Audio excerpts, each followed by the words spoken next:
Hello everyone, hope you're all fine. Very good. Okay students, now in this video we will study about your sixth chapter, that is decision making. I hope you all remember the basic concepts of the Python, that is what are the data types in Python and what are the variable concepts. Okay students, so first you study the fifth chapter properly and watch the videos properly and understand all the basic concepts of the Python. Then watch this video. In this video we will study about your decision making concepts. That is, in this video we will cover the following topics, that is first one we cover the logic operators and then comparison operators, and along with these topics we will also cover the following decision making statements. In Python there are three basic decision making statements are there, and last topic of your chapter is input from the user. Now we will discuss each topics in a detail and we also discuss these topics practically. Now let's start our video. First we will study the concept of decision making. Decision making can be defined as a process that leads to the selection of action among the several alternatives. That means you having a multiple type of the options and you have to select one option from them. That is called a decision making concept. In computing, decision structures evaluate multiple expressions which produces true or false as the outcome. We need to determine which action to take it and which statement to be executed if the outcome is true or the false. That means if the multiple expression produces the true result, then that particular statement is executed. If the expression produces the false statement, then that particular statement is executed. This is all about that of the decision making concept. Now we move forward to our topics. That is, first topic is comparison operators. I hope you are all familiar with this type of the operators. First one is greater than operator. The symbol for the greater than operator is a greater than symbol. Now less than operator is a less than symbol. Greater than and equal to, which can present by the greater than and equal to. Less than equal to, which can present by the less than equal to symbol. Now here equal to operator, which can be represented by a double equal to. Not equal to operator, which can be represented by a exclamation and equal to mark. These are all the symbols for these type of the operators. Now description and examples are there. Greater than operator. What is the greater than operator defined? Greater than operator means returns true if the left operand has a greater value than the right operand. What is the operand, student? Remember, operand which can be defined as the data or the values on which a operation is performed. Here what are the operands? 13 and 6 are the operands are there. Here according to the definition, returns true if the left operand should be the greater than the right operand, that is true, otherwise it returns false. Similarly, less than operator is there. Returns true if the left operand has a smaller value. See, 34 is smaller than 36, it returns true, otherwise it returns false. Greater than equal to operator, which can be represented by the greater than equal to, returns true if the left operand has a greater value or is equal to the right operand. That means any of the in both of the condition, any one of the true, then the result will be the true. See, 56 is greater than equal to 24. That means 56 is greater but is not equal to. But in one of the two conditions, one condition is true. That's why the result is true. Here 34 is greater than equal to 24. Here true result. Here 33 is greater than equal to 33. It is not greater but it is equal. So one condition is true. That means true part. Now less than, next type of the operator is less than or equal to operator. In this type of the operator here similarly work like as a greater than operator. Here returns true if the left operand has a lesser value or is equal to the right operand. Here 5 is smaller than 23. Yes, true, but 5 is not equal to 23. Only one condition you have to be true, then the result should be the true part. 45 is greater than equal to 45. So 45 is smaller than equal to 45. That is true part. That is true because of 45 is equal to 45. Now next one operator is equal to operator. Equal to operator means when two operands are true, then it returns true, otherwise it returns false. Not equal to operator returns true if the left operand is the same as the right operand. See, 4 is not equal to 4. It is true or false, but it is equal, that is false. 5 is not equal to 6, yes, it is true. So this is all about your comparison operators concept. Now next type of the topic is logical operators. What are the logical operators? If we want to combine the conditions, if we want to combine more than one conditions, then we use a logical operator concept. There are three types of the logical operators in a Python. First one is AND operator, OR operator, another one is NOT operator. AND operator is represented by a AND keyword. Okay students, AND keyword. In this type of the AND keyword is a logical operator, and it is used to combine conditional statements if we want all of them to be true. If we want all of them be true, that means if all the conditions are true, then the result will be true. Or keyword is used. Or keyword is a logical operator and is used to combine conditional statements if you want to either one of them to be true. That means if we having a multiple type of the conditions are there, if one of them among them, if either one of them is true, then the result will be true. Not keyword, which can be used to reverse the result of the condition. See examples here. If we declare the variable a, b and c, here the three types of the variables are there, two types of the conditions are there, a is greater than equal to b and c is greater than c. Two conditions, we have to combine these two conditions by using the AND keyword. See, two condition AND result gives a true when when all the condition result is true, then the overall result of the AND is true. That means a is greater than 5, true, and c is greater than a, that is also true. Then the AND operation which result are true. If one of the condition is false, then the overall output of the AND operation is false.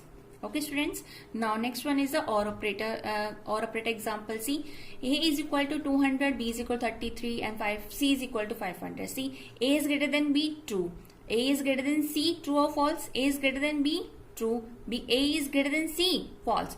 True, false. That means output result is true, because in a OR operator, if either one of the condition is true, then the result is true.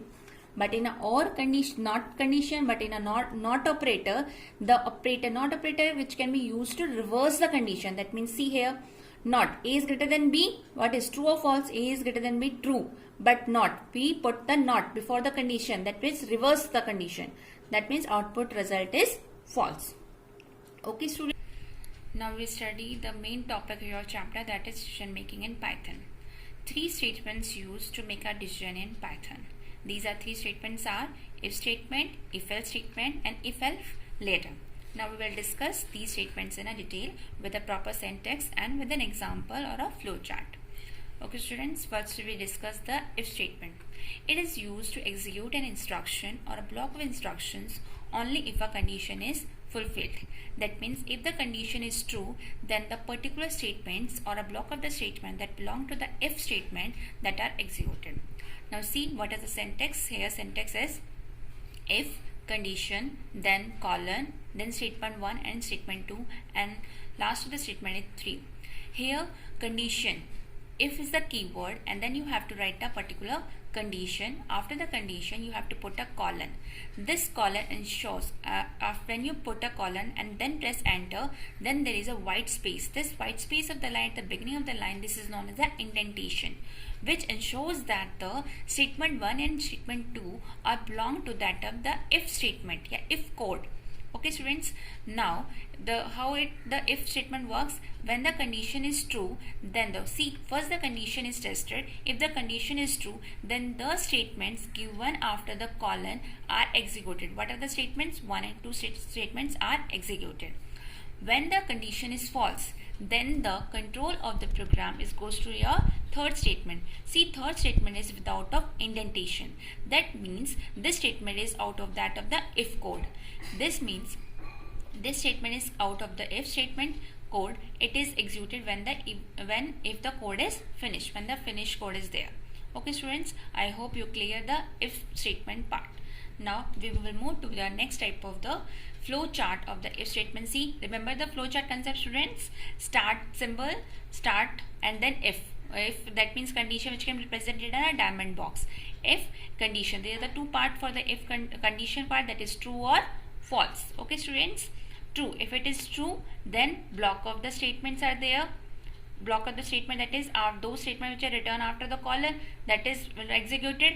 When the block of the statements are completed, then the next statement after the without the indentation part, that is will be executed and end of the loop. Okay, when the condition is false or exit, that is false, then goes to that of the rest of the code, that statement that is out of that of the indentation part. Okay, students? Now we move to the next type of the statement is if else statements. If else statement is used when a different sequence of instructions is to be executed depending on the logical value, that is true or false. That means here syntax is if condition, here colon, after the colon indentation is there, that means statement 1 and statement 2 are belong to the if part. Now there is a here we use a else keyword here we use when the condition is true. These type of the statement is these statements executed, but when this condition is false, then this type of the statement is executed. In if statement there is no statement will be executed when the condition is false, but in this type of the statement we provide a statement is executed when the condition is false. So when the loop is finished of the when the if condition statement is finished, then the statement without the indentation is executed, that is the statement 4. See, I read here, first condition is tested. If the condition is true, then these statements are executed. When this condition is true, then this is executed, but this when it is executed, this statement is under the else part. It executes when the condition is false. Okay, student, this is about all the if else statement. Now what is the flow chart? See, start if condition is true, that means block of the statement, that is if part, after the colon, that is false, under the else part statements are executed. When both of the statements are executed, then the code of the if else code is finished, that is the exit statement, that is rest of the code is executed, and then end of the flow chart. Okay, students? Now next we will move to the third type of the statement is if elif statements. What is the if elif statements? It is also like works like a else if statement, and it checks for a new condition if the previous condition fails. That means it consists of a nested. It defined as a nested of the else if conditions. See here syntax: if condition 1, if the condition this condition is true, then the statement executed. If the above condition is false, if the condition 1 is false, then the next condition is executed. If this also when this also false, then the else part. If all the above condition like this, above all the above condition are false, then the statement which is under the else part is executed. Once all the code of the if elif statement is executed, then the statement 5, that is the statement that is without the indentation part is executed. Now, so in this way, this if elif statement are executed. See, that means first one statement is true, then this. If it is false, then this statement is executed. When this is also false, then the last statement under the else part is executed. Okay, students? Now we will study the last topic here chapter, that is taking input from the user. Sometimes you want to enter the data from that of the user. For that purpose we use the input keyword. Okay, students? Now taking strings as input. If you want to enter the input string such as the name and city, name, address, etc., we use the statement given below. For this purpose we use the input keyword. Here see, name is the name of the variable input. Whatever you want to display on that of the screen, you have to put into a inverted commas, like enter your name. Okay, students? Now print. This is the print command to display a result on that of your screen. Your name is within a inverted commas, comma, and name is the variable. That name you enter, that will be print on that of the screen. Now how the input command is executed?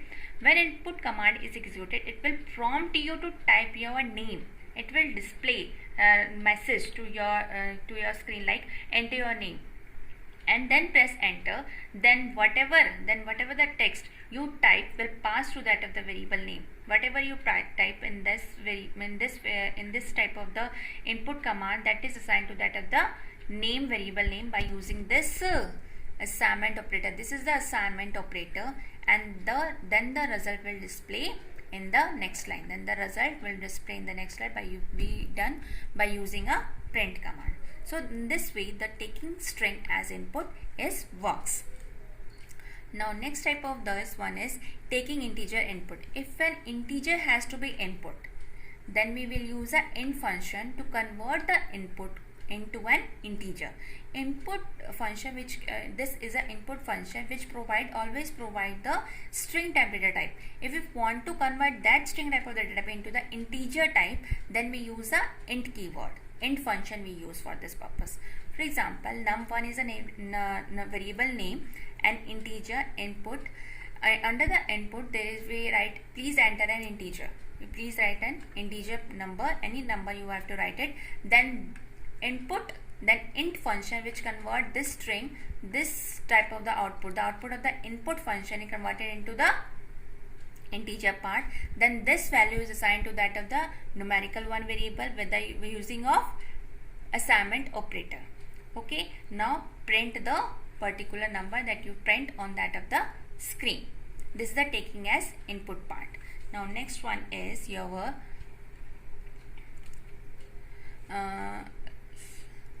next one is taking float as input. If a float data type has to be input, we use a float function to convert the input into the float data type. How it works? It also works similar like this. Temp float input. Float is a function which convert the string data type into the float data type. This print the temperature enter is this.